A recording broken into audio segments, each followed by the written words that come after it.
Alton Towers, a popular UK theme park where you can be flipped, spun and sacrificed. The park has quite the mixed bag of rides. You've got roller coasters, dark rides, water rides, and that's practically it. Let's take the time to rank these rides in a cliche list-based format that you all seem to enjoy for some reason.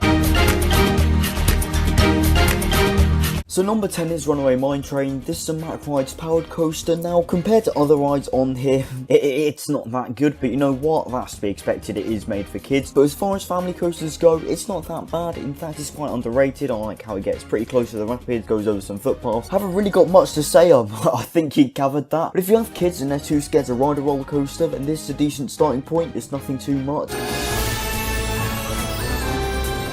So Spindle Wizards at number 9 isn't exactly the best thing in the world. Like Runaway Mine Train, it is a family coaster, so you can't really go expecting that. But you know what? It's a great ride to do with your family. You can bring your nan on there, your great aunt Serena, your brother, your dog Benji. Anyone can enjoy it, and that's what makes it great. There is a little known secret about this ride that makes it so much better. If you distribute the weight well enough, so you have 2 lighter people on one side and then 2 heavier on the other, you'll spin like mad. Like we're talking Iggle Piggle's jaw off, who took the piss out of Macapacca's mum. What did I just say? It isn't the best roller coaster out there. Don't get me wrong, but it's fun, and that's the main thing.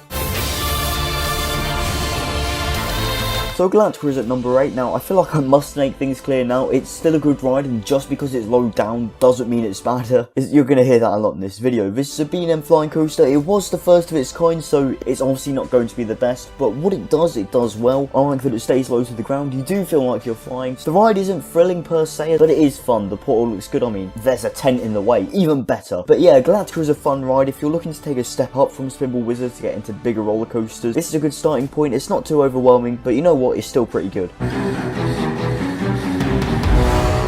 Before we progress, yes, a certain coaster is above this. Doesn't automatically mean this is a bad ride, and I actually quite like it, despite what some of you have been led to believe on Twitter, so please respect my opinion, or I'll punt you over a fence. So number 7 is 13. Don't get me wrong, it is pretty good. It was the first roller coaster to feature a drop track. I just spoiled the main bit of the ride, and that's not even the best bit in my harmless, humble opinion. In fact, it would probably be the first drop. Don't be fooled by how short it is. Back row going down that thing is stupidly good, but between the main drop and drop track, the ride isn't the best. It's obviously meant for families, if you couldn't tell by the raves and sentient trees. The theme of 13 is really well done with the crypt and Tesicore. You know what, it looks pretty good, but overall it isn't the best ride in my opinion. Thought I'd clarify, but the good parts of 13 are really good, and if you're looking to get into bigger coasters, then this and Galactica that I mentioned earlier are both great rides.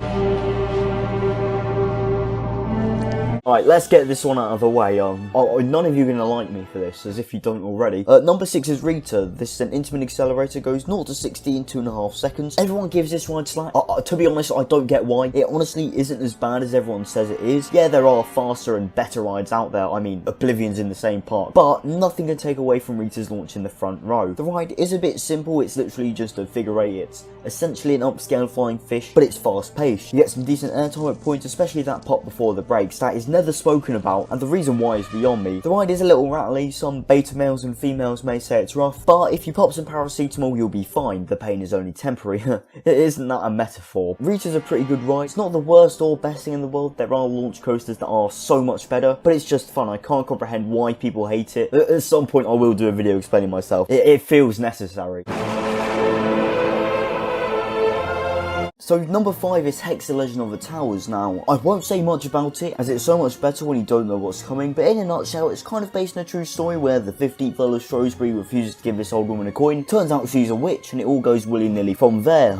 Yeah, you'll have to ride it yourself to find out. In terms of the ride itself, it's nothing much. Don't go expecting a 400-foot, 15 inversion, 151 miles per hour coaster, because that ain't it. But Hex is really well done. It always has a low queue, so go check it out. Definitely the best dark ride at the park.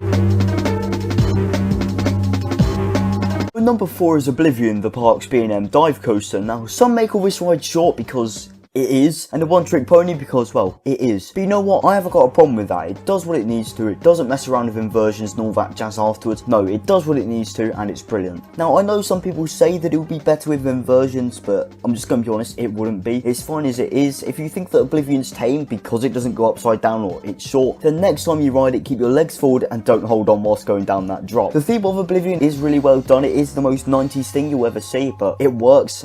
Don't know how. You got the soundtrack, projector thing, you know what the future is now. But yeah, Oblivion, it may be short, but the drop is brilliant. It doesn't mess around. It does what it needs to. Good ride. So number 3 on here is Alton Towers' most recent major roller coaster, Wicker Man. Now, in terms of layout, it doesn't look that great, but don't underestimate it. Wicker Man combines the family fun of pagan sacrifice with the thrills of a wooden roller coaster. The Wicker Man statue itself, yeah, I'm not calling it Big Bob, looks great, and the effects are brilliant when they work. Just everything on this ride has been thought of. You got the smells, the pre-show. I did briefly mention that the layout isn't the best, and I'm gonna be honest, it isn't, but I don't think it's meant to be, seeing how it is meant for families. Keep the image of pagan sacrifice in your head. The first drop, Airtime Hill and Downward S-Bend, are easily the highlight of the ride, but it never lets up. It keeps its speed throughout the whole thing and only bottoms out at the end, which in my opinion makes a great ride. It has a really low height restriction, so anyone can ride it. If you feel like traumatizing your child, then this is a brilliant ride for that. In terms of theming, this is the best ride at Alton Towers, hands down, but there are 2 more rides, or should I say coasters. You know, I've just realised this video's been top 9 roller coasters at Alton Towers and Hex. But anyway, there are 2 coasters that absolutely slaughter this in terms of layout, so let's get into those.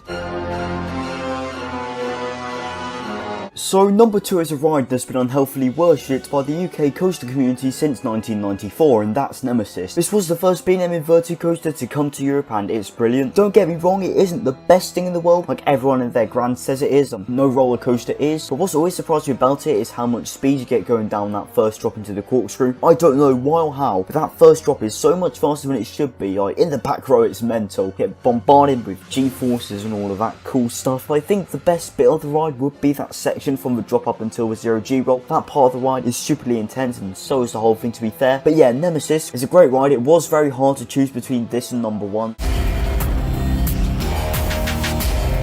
Number 1 on this list, don't really have to say it. I'm not going to make a Alton joke because I can't be arsed, and that is the Smiler. This is a Gerstner Infinity coaster. It has the most inversions in the world at 14, and trying to say that this ride is stupid, and I mean that in like the best way possible. It's just non-stop right from the start. You get clarted by inversion after inversion, and ironically the best part of the ride is the Airtime Hill near the end. It just launches out your seat, just vroom. Gone. The theme of the ride is pretty good. You got the Marmalizer in the middle with all the screens and special effects. One thing I will say about the theme is the soundtrack is dreadful. Would rather shit broken glass and eat barbed wire than listen to it, but I guess that's the point. I think the only thing that wickers my man about the ride in terms of layout is the last 3 inversions. You know, they're not that bad if you prepare for the free trial of death. Completely contradicted myself. I guess they're alright to keep your head forwards. But yeah, the Smiler, mental ride, easily the best coaster in the UK. As for the UK, there isn't much competition. Like, have you seen some of the gems we have in this country? Thank you so much for getting this far. I know my opinions are, you know, just a little bit controversial. Be sure to leave your top 10s in the comments down below. I'm sure they're a little more relatable. But yeah, thank you so much for watching. Be sure to like, comment, and subscribe. I've got a couple of announcements coming soon, so keep an eye out. Buy my merch. Goodbye.